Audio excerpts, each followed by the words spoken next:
Hi friend इस video के अंदर मैं आपको एमआरआई ब्रेस्ट डायनामिक स्टडी की पोस्ट प्रोसेसिंग हम कैसे करते हैं, तो प्लीज़ मेरी वीडियो को एंड तक देखिए, तभी आपको डायनामिक पोस्ट प्रोसेसिंग समझ आएगी। देखिए, आपको सबसे पहले क्या करना है, जो भी आपने डायनामिक ब्रेस्ट स्टडी किया है उन सीक्वेंस को आपको पूरे को सिलेक्ट करके, जितने भी फेज़ आपने एक्वायर किए हैं डायनामिक स्टडी के, उन सबको सिलेक्ट करके आपको रेडी व्यू पे ओपन करना है। रेडी व्यू पे ओपन करने के बाद कुछ आपके पास इस तरह की एप्लीकेशन ओपन हो जाएगी। इस तरह की एप्लीकेशन होने के बाद आपको क्या करना है, चेस्ट वाले रीजन पे जाना है और शो नॉन कंपैटिबल प्रोटोकॉल पे क्लिक करना है और यहाँ पे ब्रेस्ट से रिलेटेड आपके पास जो एप्लीकेशंस हैं वो ओपन हो जाएगी। तो हम जो ब्रेस्ट की प्रोसेसिंग करते हैं वो हम SCR पे करते हैं, सिग्नल एनहांसमेंट रेशो पे करते हैं, जिसमें हमने जो कंट्रास्ट दिया है पेशेंट को, पोस्ट कंट्रास्ट है, वो इसके अंदर हमें ग्राफ शो करेगा। ठीक है, तो इसको ओपन करना है, इस पर क्लिक करना है और यहाँ पे लोडिंग पैनल्स पे आपके ने जो भी पोस्ट कंट्रास्ट के सीक्वेंसेस डायनामिक के वाइब्रेंट लिया है वो ओपन हो जाएगा और इसको ओके कर देना है और आपके पास कुछ इस तरह का इंटरफेस ओपन हो जाएगा। आपको क्या करना है, यहाँ पे लिखा है SCR protocols map are not computed by default, adjust the wash in and wash out image parameter and click the compute to see the result. ठीक है, तो इसको ओपन करना है। ओपन करने के बाद आपको क्या होगा, आपको क्या करना है, ओपन करने के बाद हमें ओपन करने के बाद क्या होगा, यहाँ पे आपके पास SCR के अंदर wash in and out phase show हो जाएंगे। Pre enhancement range image number 1, wash in and wash out phase.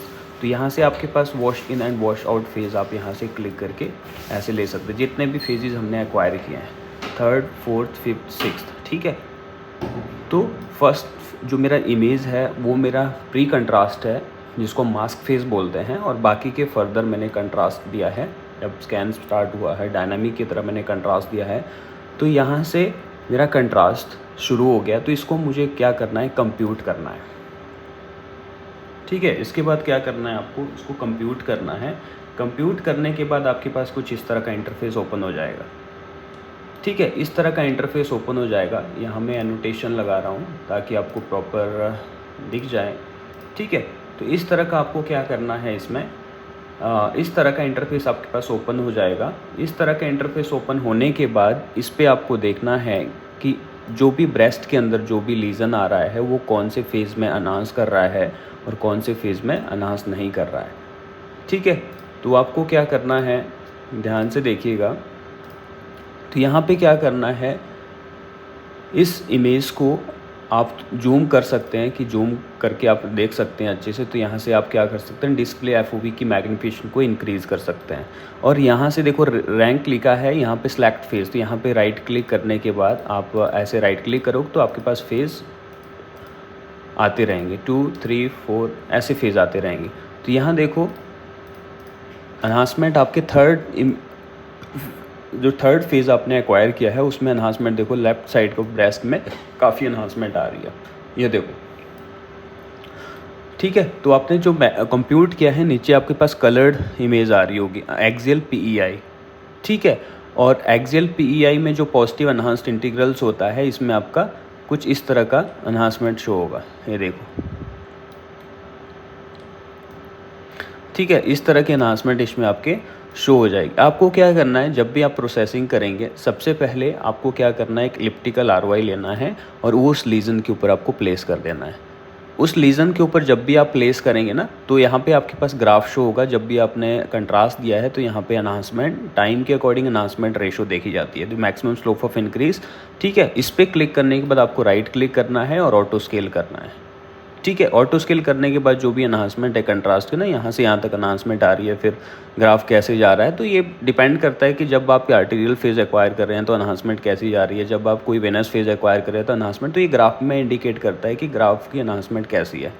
ठीक है, तो यहाँ पे आपको हमेशा एब्सोल्यूट रखना है, रिलेटिव परसेंटेज ये नहीं रखना है, एब्सोल्यूट पे रखना है। और एब्सोल्यूट में ये बिल्कुल कंट्रास्ट के एनहांसमेंट और टाइम के अकॉर्डिंग ये आपकी कंट्रास्ट के एनहांसमेंट, यहाँ पे देखो टाइम और यहाँ पे enhancement of ratios, contrast enhancement ratio show होगा। तो ऐसे करना है आपको। इसको करने के बाद फिर आपको क्या करना है, ये आपकी प्रोसेसिंग डन है। ये ग्राफ से आपकी रिपोर्टिंग रेडियोलॉजिस्ट चेक करते हैं कि जब आपने कंट्रास्ट दिया है उस एरिया में कंट्रास्ट के एनहांसमेंट कैसी आ रही है, किस फेज़ में कितना एनहांसमेंट एक्वायर हुआ है। तो आपको ROI रख के आपको क्या करना है, फिर इसको सेव स्क्रीन कर देना है। सेव स्क्रीन करने के बाद ये आपका स्क्रीन पे ऑटोमेटिकली सेव हो जाएगा। ठीक है, बस इसमें कुछ ज़्यादा करने की ज़रूरत नहीं होती है, बट इसमें ये ग्राफ को देखना होता है कि हमें जो ग्राफ क्या इंडिकेट कर रहा है, उस लीजन का क्या इंडिकेशंस कर रहा है कि कंट्रास्ट जब आपने डायनामिक स्टडी में दिया है तो कंट्रास्ट की उस लीजन के लिए क्या उसमें कंट्रास्ट का रोल है। तो ये इस पोस्ट प्रोसेसिंग के अंदर देखा जाता है, जिसको हम कहते हैं ready view post processing of the vibrant sequences. ठीक है, तो ऐसे हम MRI ब्रेस्ट की पोस्ट प्रोसेसिंग करते हैं।